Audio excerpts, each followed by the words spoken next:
Hallo und herzlich willkommen zu meinem ersten Scripting-Tutorial für das Redkit. Ich bin der Milgo und ich werde euch in dieser Tutorial-Reihe zeigen, wie ihr Story-Inhalte für das Redkit erstellen könnt. Eine Anmerkung, bevor es losgeht: Meine Tutorials bauen auf die Tutorials von Klabautermann auf. Wenn ihr also noch gar nichts mit dem Redkit gemacht habt und gar nicht wisst, wie ihr überhaupt eine Welt machen könnt, dann schaut am besten die Tutorials von Klabautermann an. Er schildert das da sehr einfach und ja, gut. Alles klar, ich habe hier eine kleine Welt vorbereitet, die ist extrem simpel. Einfach zwei Häuser irgendwie zwischen ein paar Bäumen, das könnte also so ein Wald sein, so in der Theorie, und ein paar Berge drumherum. Also ganz einfach, das könnt ihr bestimmt viel besser als ich. Und selbst wenn ihr es nicht könnt, dann werdet ihr ja jetzt lernen, wie man Story-Inhalte erstellen kann. Okay, also ich möchte jetzt zum Beispiel hier so, ja, okay, ein Dorf ist nicht, aber ich habe es jetzt mal Dorf genannt, so ein kleines Dorf irgendwie mit NPCs füllen. Am Anfang jetzt mal mit ein und ich werde euch zeigen, wie man diesen NPC erstellen kann. Zuerst braucht ihr mal eine Struktur für die Skripte, also für die Story-Inhalte überhaupt. Das könnt ihr natürlich machen, wie ihr wollt, aber ich empfehle euch, einen Ordner nur für die Story-Inhalte oder die Skripte, wie ich sie nenne, anzulegen und da dann weitere Ordner für die jeweiligen Skripte anzulegen, wie beispielsweise einen Ordner für NPCs, einen für Quests, vielleicht noch einen für Dialoge, die nicht mit einer Quest zusammenhängen, aber ihr werdet das schon sehen. Wir werden jetzt also in diesem NPCs-Ordner arbeiten. Um einen NPC zu erstellen, braucht ihr überhaupt erstmal das Aussehen eines NPCs. Ich werde jetzt dafür mal einen neuen Tab anlegen. Das Aussehen von NPCs, das findet ihr im folgenden Ordner. Hier Templates, Characters, Appearances. Da gibt es dann nochmal Unterordner, zum einen für Main, NPCs und Crowd. Es gibt natürlich auch Animals und Monster, aber die wollen wir jetzt natürlich nicht haben. Ich gehe mal jetzt in Crowd und da gibt es wieder ganz viele Unterordner. Und es ist teilweise echt schwierig, sich für ein Aussehen zu entscheiden. Ich kann jetzt mal hier Citizen Pur und dann öffne ich das Entity Template. Na komm. Ja, und dann könnt ihr hier zum Beispiel eine Version des Citizen Pur sehen. Es gibt dann noch verschiedene Appearances, die gibt es dann im Tab Appearance und da könnt ihr nochmal verschiedene Versionen dieses NPCs durchwechseln, also der kann ganz verschieden aussehen. Um euch zu helfen, welches Aussehen ihr denn haben wollt, habe ich ein Tool geschrieben, das heißt Recruiter. Ja, das erreicht ihr über meine Website, die werde ich dann angeben und die hilft euch bei der Auswahl eines Aussehens, eines NPCs. Ich sage hier zum Beispiel, das Geschlecht soll männlich sein, die Rasse soll menschlich, ich möchte einen menschlichen Mann haben. Ja, das Gewicht ist mir jetzt gerade mal egal. Der soll auf jeden Fall auch Kleidung tragen, nicht verletzt sein, auch nicht irgendwie komisch wirken. Der soll aber auf jeden Fall irgendwie ärmlich wirken und auf keinen Fall reich. Ja, das könnt ihr hier mit diesen Dropdown-Menüs zusammenklicken und dann klickt ihr einfach auf Search und dann kommen hier einige Varianten von NPCs, die da auf diese Kategorien passen. Okay, hier sehen noch ziemlich viele finster aus, deswegen sage ich noch, ja, es soll auch kein Outlaw sein, also ein Gesetzloser. Und dann kriege ich hier schon ein paar bessere Variationen. Ich sage jetzt einfach mal, ja, nehmen wir doch mal diesen hier. Ich zeige es nochmal ein bisschen größer. Und dann ist ganz interessant, das Entity Template für den heißt Citizen Pur. Das hatten wir auch zufällig gerade geöffnet. Und die Appearance für den ist ganz genau Citizen Pur 01. Also, um nochmal zurückzuwechseln, das ist jetzt genau der. Ich zeige es nochmal, im Asset Browser Citizen Pur, im Ordner Citizen Pur natürlich geöffnet, mit einem Doppelklick, dann kommt das hier und ich möchte genau diese Erscheinung von dem. Okay, jetzt wähle ich den aus und was ganz wichtig ist, dieses Original ändern wir nicht, nein, wir kopieren das und zwar in unseren eigenen NPCs Ordner. Das können wir Paste As machen, dann geben wir dem einfach auch noch einen neuen Namen. Ich nenne den jetzt einfach mal Hans. Okay, und dieses Ding können wir dann ändern. So, was ich ganz gerne mache, ist noch die Häkchen. Also jedes Appearance hat ja jetzt ein Häkchen. Und ich mache die ganz gerne, wenn ich nur ein einziges Aussehen von einem NPC haben möchte, mache ich die Häkchen vor den Appearances, ja, oder vor den falschen Appearances weg. So, dann kann im Prinzip nur noch diese Appearance ausgewählt werden, später. Oder ihr werdet das gleich sehen. So, jetzt klicke ich auf dieses Aussehen, also auf den Körper, und dann kann ich hier auch rechts Node Properties auswählen. Das sind ganz viele Eigenschaften. Ich kann hier auch beispielsweise einstellen, wie stark der sein soll, aber ich gehe jetzt nur auf zwei wesentliche Dinge, die ihr brauchen werdet, ein. Zum einen ist das der Tag von dem NPC, den nenne ich jetzt Hans. Und ein Tag, das ist vielleicht, das versteht man nicht direkt vielleicht, aber das ist so ein Bindeglied zu diesem NPC. Und wenn mal irgendwo ein Tag vor diesem NPC gefragt wird, dann kann ich ganz klar ansagen, ja, das ist der Hans. Also das ist so ein Bindeglied, um verschiedene Skripte zu verbinden. Und dann noch eine wichtige Eigenschaft ist der Display Name. Wenn ich dann direkt vor dem stehe, wird ja irgendein Name angezeigt. Und da ist ganz klar, trage ich dann Hans ein. Okay. Speichern. Was halt ein bisschen sein kann, ist, dass ihr mal irgendwie welche Kleidung von der Farbe her wechselt. Das ist gar kein Problem. Ihr könnt ja auch noch eine Appearance auswählen und hier werdet ihr sehen, ist es sowieso nur eine vorhanden. Also alles richtig. So, jetzt haben wir unseren NPC quasi erstellt. Jetzt gehen wir zurück in den Editor. Was jetzt vielleicht einige denken, dass man diesen NPC einfach in die Spielwelt ziehen kann. Das ist allerdings nicht so leicht, oder man kann es machen, aber dann kann der nicht wirklich, ich glaube, dann kann man keine Dialoge mit dem machen und man sollte es auch nicht machen. Ich glaube, es funktioniert auch einfach nicht. Deswegen muss man mit sogenannten Communities arbeiten. Also ich habe jetzt hier im Skripte-Ordner extra einen Ordner nochmal für Communities erstellt und da mit Rechtsklick kann man eine Community erstellen. Die nenne ich jetzt mal Village Community, halt für das kleine Dorf, was ich hier im Wald habe. So, was ist denn eine Community? Eine Community, das ist ja eine Gemeinschaft von mehreren NPCs und die, jetzt sage ich zum Beispiel, dass mehrere NPCs in diesem Dorf spawnen sollen. Bei einer Kleinmod kann ich auch sagen, ich spawne alle NPCs nur mit einer einzigen Community. Das geht, aber wenn ich jetzt zum Beispiel sagen möchte, am Anfang meiner Mod soll dieses Dorf bewohnt sein, später kommt mal eine Phase, wo das Dorf unbewohnt sein soll. Das kann man super mit den Communities lösen. Deswegen würde ich immer so Communities in verschiedene Gemeinschaften abstecken, wie beispielsweise ein Dorf, ja, eine Burg oder vielleicht ein Teil nur einer Burg. Halt, da werdet ihr schon drauf kommen, wie man das einteilen sollte. So, jetzt bearbeiten wir mal diese Community. Da müsst ihr am Anfang Rechtsklick und Add Element machen. Und damit ihr auch schön beschäftigt seid, hat sich CD Projekt gedacht, ja, jetzt müsst ihr noch ein paar Mal Rechtsklick und Add Element machen auf diese grauen Felder, damit ihr auch die benutzen könnt. So. Ja, das muss man leider irgendwie anfangs immer machen, das ist etwas doof. Jetzt befüllen wir mal diesen Eintrag hier. Eine Entry-ID ist nicht unbedingt notwendig, aber ich mache das eigentlich ganz gern immer. Ich schreibe hier zum Beispiel jetzt Hans rein, dann weiß ich, oh, in dieser Zeile möchte ich den Hans spawnen. Entity Template, das ist dann entsprechend das Entity Template von dem Hans. So, da muss ich in den NPCs-Ordner zurück, den Hans markieren und dann kann ich mit diesem grünen Pfeil entsprechend das Entity-Template von dem Hans einfügen. Ich könnte ja auch noch eine Appearance auswählen, es müsste aber eigentlich immer Citizen Pur 01 ausgewählt werden.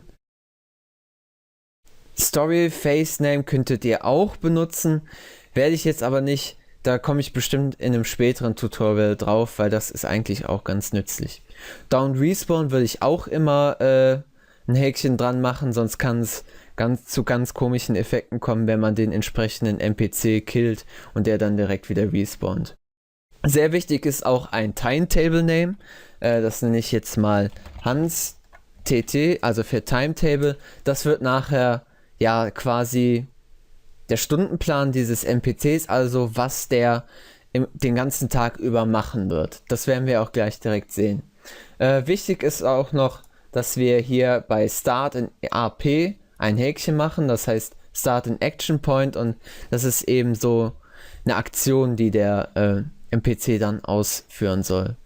So, wir haben jetzt Hans Timetable hier angegeben und es gibt hier ja zwei Tabs, zum einen Spawn-Set, zum anderen Timetables. Und hier muss man genau diesen Timetable für den Hans anlegen. So, wir haben den Hans TT genannt und wir erinnern uns, wir müssen ja ein bisschen Zwangsarbeit machen, deswegen Rechtsklick, Rechtsklick, Rechtsklick und alles wieder schön hinzufügen. Hier könnten wir sagen, der NPC soll beispielsweise von 0 bis 13 Uhr irgendwas machen und von 13 bis 24 Uhr irgendwas anderes. Ich sage jetzt, wenn hier 0 Uhr steht, dann wird er halt die ganze Zeit das gleiche machen. So, hier muss man noch irgendwie ein Layer Name, eine Kategorie und ein Action Point, also ein AP heißt Action Point Tag angeben. Und ich werde euch jetzt mal zeigen, was so ein Action Point ist. Das ist eben genau das, sowas, was der NPC machen wird. Also wenn er zum Beispiel irgendeine Aktion ausführt, irgendeinen Hammer gegen eine Wand haut oder nur rumsteht, das sind alles Aktionen. Und diese Action Points findet ihr in Templates. Ich mache das mal zu. Templates, Environment, Action Points, und da gibt es halt ganz viele Unterordner. Die heißen zum Glück relativ gut, also die sind gut benannt. Ich benutze am meisten die Resting Action Points. Die sind eigentlich immer ganz gut. Ich möchte jetzt zum Beispiel, dass mein NPC irgendwo nur rumsteht.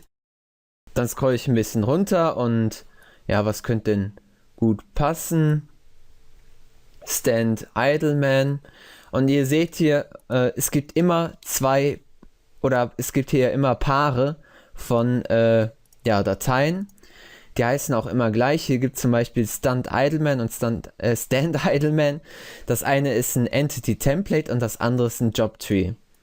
Ihr könnt leider die Entity Templates nicht direkt angucken, deswegen schaut man sich am besten was dieser Action Point macht im Job Tree an. Dann mache ich hier Doppelklick auf den Job Tree und dann bekomme ich dieses Fenster.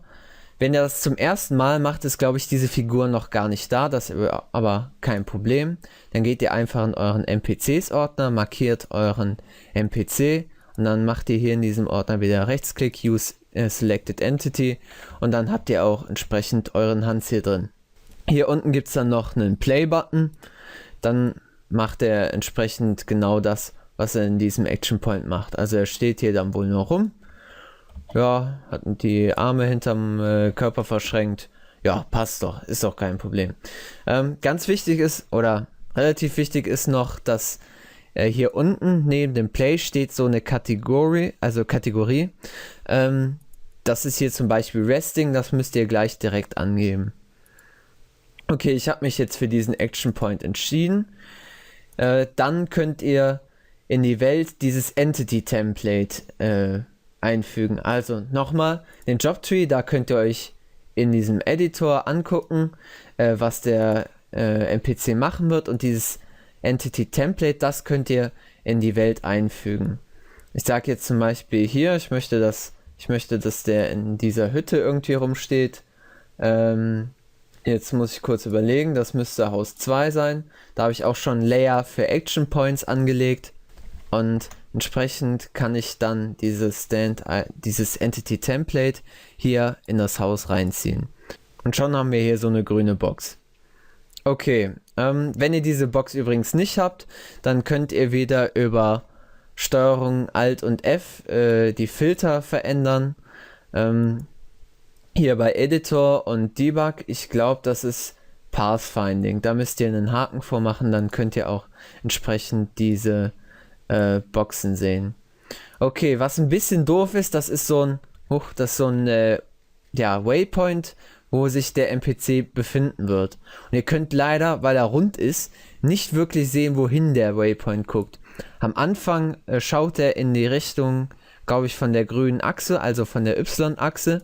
Aber ich drehe jetzt zum Beispiel den Waypoint etwas, hoffentlich zur Tür hin.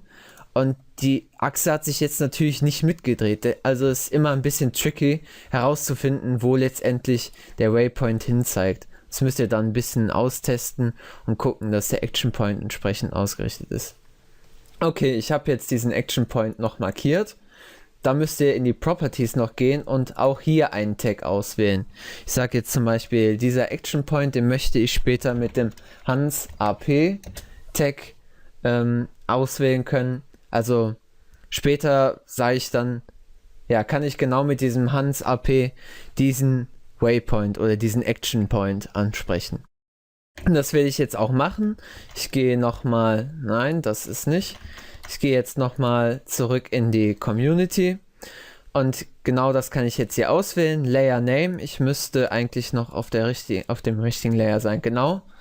Da müsst ihr halt entsprechend, wenn ihr das nicht mehr seid, hier euren Layer auswählen, wo der Action Point drauf ist. Category hatten wir ja eben, das war Resting. Ihr erinnert euch in diesem Editor-Fenster, wo der NPC diese Aktion ausgeführt hat, da hatte ich gesagt, da gibt es so eine Kategorie und die war Resting. Da müsst ihr die quasi raussuchen. Und der Action Point, wo das später passieren soll, der heißt Hans AP. Das speichern wir. So, und dann ist die Community auch fertig. Leider, wenn wir jetzt das Spiel starten, wird der NPC immer noch nicht gespawnt. Und das ist, weil nicht jede Community automatisch in die Welt eingefügt wird. Das müssen wir leider noch machen. Und dafür müssen wir noch ein extra Skript erstellen.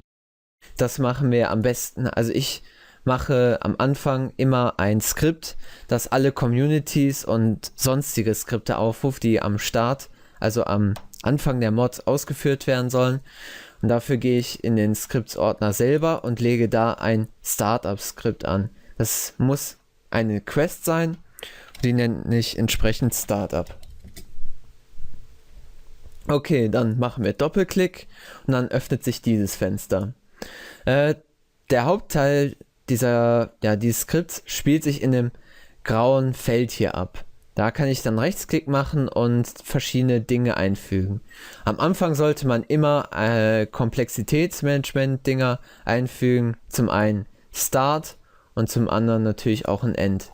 Also ist ganz klar, wenn dieses Skript aufgerufen wird, dann kommt es aus diesem Start-Button oder aus diesem Start-File und dann kann ich hier diese schwarzen Vierecke mit verschiedenen Elementen verbinden. Ich könnte hier zum Beispiel Start nur mit Ende verbinden, dann läuft entsprechend, wenn das Skript aufgerufen wird, läuft ja dieser Kontrollfluss durch den Start und dann direkt ins Ende und dann ist das Skript beendet. Aber das macht natürlich nicht viel Sinn, weil dann ja gar nichts passiert wäre.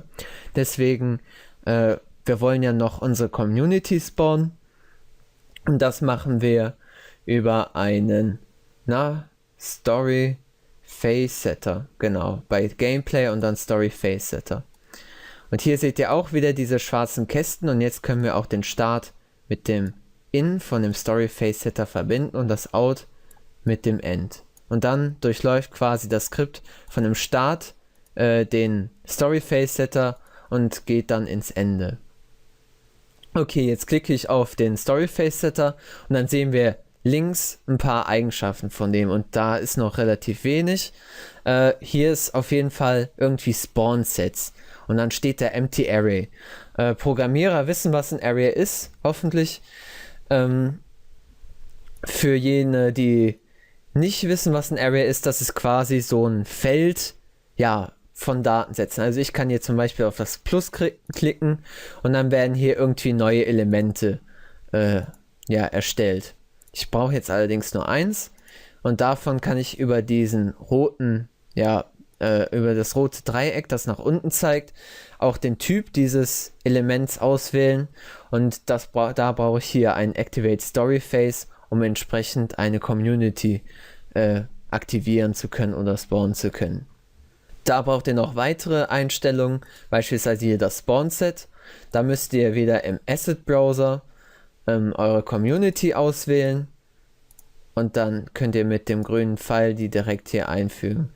Face, da könntet ihr auch noch irgendwas eintragen, aber ich habe ja gesagt, ich verzichte jetzt erstmal der Einfachheit halber auf Phasen und dann passt das auch. Speichern und dann ist dieses Skript auch im Prinzip fertig. Jetzt muss das Skript allerdings noch irgendwie aufgerufen werden. Das ruft sich nämlich auch nicht selber auf. Deswegen werde ich das quasi in diese Welt hier einfügen. Ich mache ganz gerne in den Skripten dann ein Layer rein, wo ich alle Skripte einfüge, die am Anfang, wenn die Welt startet oder lädt, geladen wird, ein Layer, der dann die Skripte, die am Anfang gestartet werden sollen, aufruft. Und den nenne ich jetzt einfach mal Startup Layer. Okay, jetzt habe ich den Layer hier markiert. Jetzt würde ich am liebsten die Quest in diesen Layer ziehen, das geht aber nicht, weil ein Layer kann nur, glaube ich, Entity Templates beinhalten. Also wenn ich jetzt gucke, in den Startup Layer ist immer noch nichts. Deswegen muss ich jetzt quasi ein Entity Template anlegen, was meine Quest, also die Startup, mit dem Layer verbindet. Also mache ich Rechtsklick, Create und ein Entity Template, das nenne ich dann ja Startup Entity, Doppelklick und jetzt braucht ihr hier dieses graue Feld. Dann macht ihr Rechtsklick und hier gibt es ganz viel, was ihr auswählen könnt. Wir brauchen jetzt CQuest Component. Da müsst ihr ein bisschen nach unten scrollen, das ist etwas aufwendig oder nicht ganz so schön gemacht, aber ihr findet das dann auch und könnt das auswählen. Dann klicken wir nochmal auf das CQuest Component, wählen hier bei den Eigenschaften Node Properties aus und können hier noch sagen, welche Quest mit diesem Entity Template hier verbunden werden soll. Dann müsst ihr entsprechend wieder im Asset Browser euer Startup auswählen und könnt mit dem grünen Pfeil hier euer Startup einfügen. Speichern und dann ist das auch schon erledigt. Jetzt müsst ihr nur noch diese Startup Entity in euren Startup Layer, der hier noch markiert ist, ziehen, wie ihr das bestimmt von irgendwelchen anderen Gegenständen kennt. Und jetzt ist auch letztendlich diese Startup Entity in einem Startup Layer. Und jetzt müsste der NPC auch gespawnt werden. Das probieren wir am besten. Und das Schönste ist, ihr müsst jetzt diese Schritte nicht immer machen. Ihr habt ja jetzt schon eine vorhandene Community. Da könnt ihr auch weitere NPCs hinzufügen und die Community wird dann automatisch gespawnt. So, hier ist auch unser Mann. Den kann ich jetzt leider nicht anvisieren, um seinen Namen zu sehen. Das geht leider nur, wenn der einen Dialog hat. Das werden wir dann später sehen. Irgendwie hat er auch keine Schatten. Aber irgendwie hat auch mein Geralt keine Schatten. Naja. Auch kein Problem. Wir werden dann im nächsten Tutorial sehen, wie wir einen einfachen Dialog mit diesem Hans machen. Vielleicht auch noch mit anderen NPCs. Ich hoffe, es war lehrreich, obwohl ich zeige euch vielleicht noch kurz, wie gesagt, ihr könnt jetzt hier in dieser Community noch weitere NPCs einfach einfügen. Ihr müsst also nicht immer ein Startup-Skript zum Beispiel für 1000 Communities, wo nur ein NPC drin steht, machen. Und ihr könntet hier auch in diesem Startup-Skript, in dieser Story-Phase-Setter, könntet ihr jetzt auch sagen, hey, ich habe 2 Communities, dann sagt ihr hier einfach, ich füge ein weiteres Element diesem Story-Phase-Setter Array hinzu und dann kann ich hier nochmal Activate Story-Phase auswählen und irgendeine andere Community. Also könnt ihr auch hier ganz viele Communities aktivieren und in diese Communities wiederum ganz viele NPCs reinschreiben. Ich hoffe, das war verständlich. Ihr könnt jetzt euren ersten NPC oder eure ersten NPCs einfügen. Ihr solltet das am besten mit weiteren NPCs üben. Wir sehen uns im nächsten Tutorial, wo es dann um Dialoge geht. Ich hoffe, es hat euch gefallen. Bis dann.